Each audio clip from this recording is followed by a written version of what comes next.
dan jemaat Tuhan yang ada di rumah. Saya percaya kita semuanya diberkati oleh Tuhan. Dan saat ini jemaat Tuhan, mari kita mempersiapkan hati kita untuk beribadah kepada Tuhan, merenungkan setiap kebenaran firman Tuhan di dalam kehidupan kita setiap hari. Saat ini kita mau memuji Tuhan dari Kidung Jemaat nomor 19, Tuhanku Yesus, Raja Alam Raya. Tuhanku Yesus, Raja Alam Raya, Allah dan manusia. Kau ku kasihi, kau junjunganku, bahagiaku yang bakal. Apa yang indah dalam dunia ini nampak dalam dirimu, yang maha indah, harta surgawi, hanya Engkau ya Tuhanku. Puji Tuhan, saat ini kita mau mendengarkan kebenaran firman Tuhan. Mari kita membuka hati kita untuk diisi oleh firman Tuhan. Kita buka Alkitab kita di dalam Markus pasal 13 ayat 14 sampai ayat yang ke-27. Saya akan membacakan bagi kita semua. Siksaan yang berat dan Mesias-Mesias palsu. Apabila kamu melihat pembinasaan keji berdiri di tempat yang tidak sepatutnya, para pembaca hendaklah memperhatikannya, maka orang-orang yang di Yudea haruslah melarikan diri ke pegunungan. Orang yang sedang di peranginan di atas rumah, janganlah ia turun dan masuk untuk mengambil sesuatu dari rumahnya. Dan orang yang sedang di ladang, janganlah ia kembali untuk mengambil pakaiannya. Celakalah ibu-ibu yang sedang hamil atau yang menyusukan bayi pada masa itu. Berdoalah supaya semuanya itu jangan terjadi pada musim dingin. Sebab pada masa itu akan terjadi siksaan seperti yang belum pernah terjadi sejak awal dunia yang diciptakan Allah sampai sekarang, dan yang tidak akan terjadi lagi. Dan sekiranya Tuhan tidak mempersingkat waktunya, maka dari segala yang hidup tidak akan ada yang selamat. Akan tetapi oleh orang-orang pilihan yang telah dipilihnya, Tuhan mempersingkat waktunya. Pada waktu itu, jika orang berkata kepada kamu, lihat Mesias ada di sini, atau lihat Mesias ada di sana, jangan kamu percaya. Sebab Mesias-Mesias palsu dan nabi-nabi palsu akan muncul, dan mereka akan mengadakan tanda-tanda dan mujizat-mujizat dengan maksud sekiranya mungkin menyesatkan orang-orang pilihan. Hati-hatilah kamu, aku sudah terlebih dahulu mengatakan semuanya ini kepadamu. Tetapi pada masa itu, sesudah siksaan itu, matahari akan menjadi gelap dan bulan tidak bercahaya, dan bintang-bintang akan berjatuhan dari langit, dan kuasa-kuasa langit akan goncang. Pada waktu itu orang akan melihat Anak Manusia datang dalam awan-awan dengan segala kekuasaan dan kemuliaannya. Dan pada waktu itu pun ia akan menyuruh keluar malaikat-malaikatnya dan akan mengumpulkan orang-orang pilihannya dari keempat penjuru bumi, dari ujung bumi sampai ke ujung langit. Puji Tuhan, jemaat yang diberkati oleh Tuhan. Pada kesempatan ini kita sudah membaca firman Tuhan dari ayat 14 dari Markus pasal 13 ayat 14 sampai ayat yang ke-27. Dan saat ini saya akan membagikan tema bagi kita semua, yaitu berjaga-jagalah. Sekali lagi tema kita pada hari ini, berjaga-jagalah. Sidang jemaat yang diberkati oleh Tuhan, kalau kita membaca perikop yang di atas, yaitu sesuai dengan ayat firman Tuhan hari ini, yaitu siksaan yang berat dan Mesias-Mesias palsu. Jemaat yang diberkati Tuhan, ada waktunya dan akan ada masanya. Akan datang kesulitan di dalam hidup kita.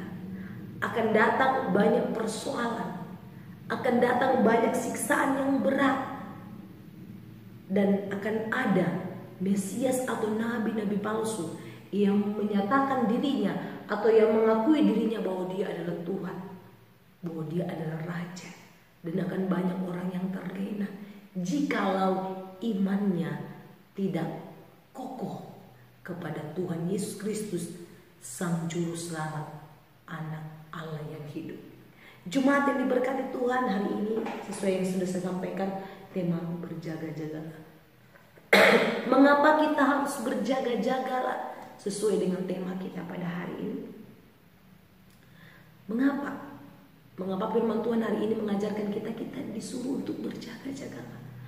Karena pada masanya atau pada waktunya dan akan terjadi suatu kesulitan yang sangat besar, siksaan, bahkan akan terjadi akhir zaman.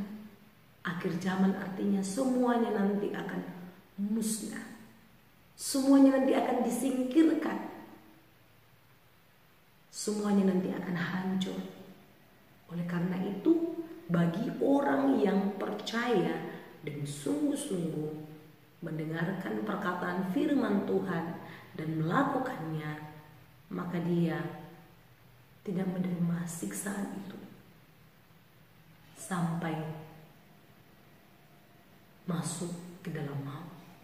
Jemaat Tuhan, mungkin dalam kehidupan kita sudah banyak mengalami penderitaan, banyak mengalami kesulitan. Dan itu adalah satu proses untuk kita boleh menumbuhkan iman kita. Nah, yang paling penting ketika kita mengalami kesulitan atau siksaan itu, kepada siapa kita datang? Apa yang kita lakukan ketika kita mengalami kesulitan? Ada banyak orang. Yang pertama, mungkin ada sebagian orang dia akan datang terus kepada Tuhan. Ada tipe orang yang kedua, dia justru menyalahkan Tuhan. Oleh karena itu, apa yang harus kita lakukan sebagai orang yang percaya? Saat ini firman Tuhan menyuruh kita untuk berjaga-jagalah. Artinya ketika suatu saat datang segala siksaan atau pencobaan akhir zaman, jangan kita fokus kepada hal dunia. Itu yang mau firman Tuhan sampaikan hari ini. Jangan kita fokus hal yang sementara. Apa itu hal yang sementara?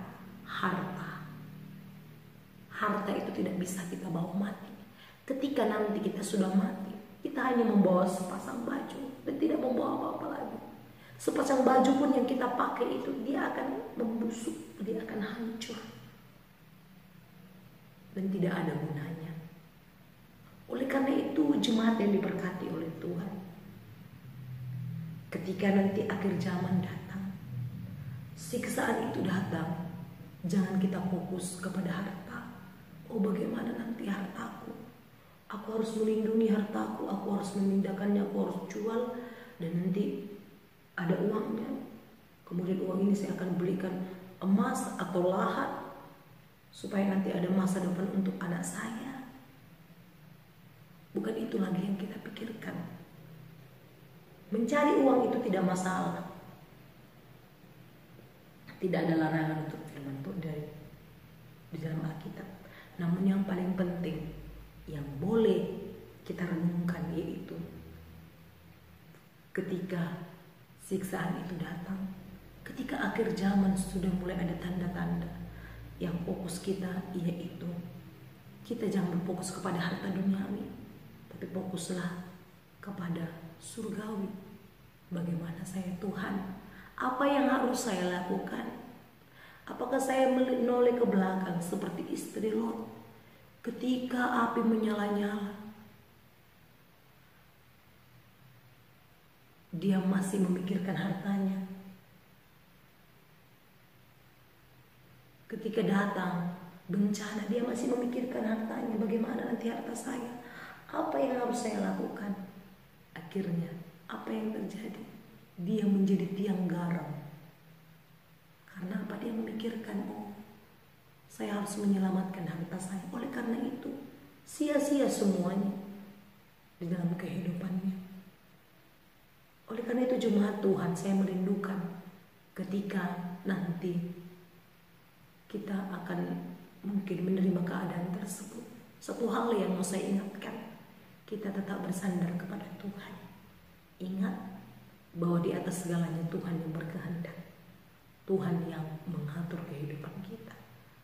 Jangan terpengaruh oleh nabi-nabi palsu, orang yang mengatakan di sana ada Mesias, di sini ada Mesias. Tidak.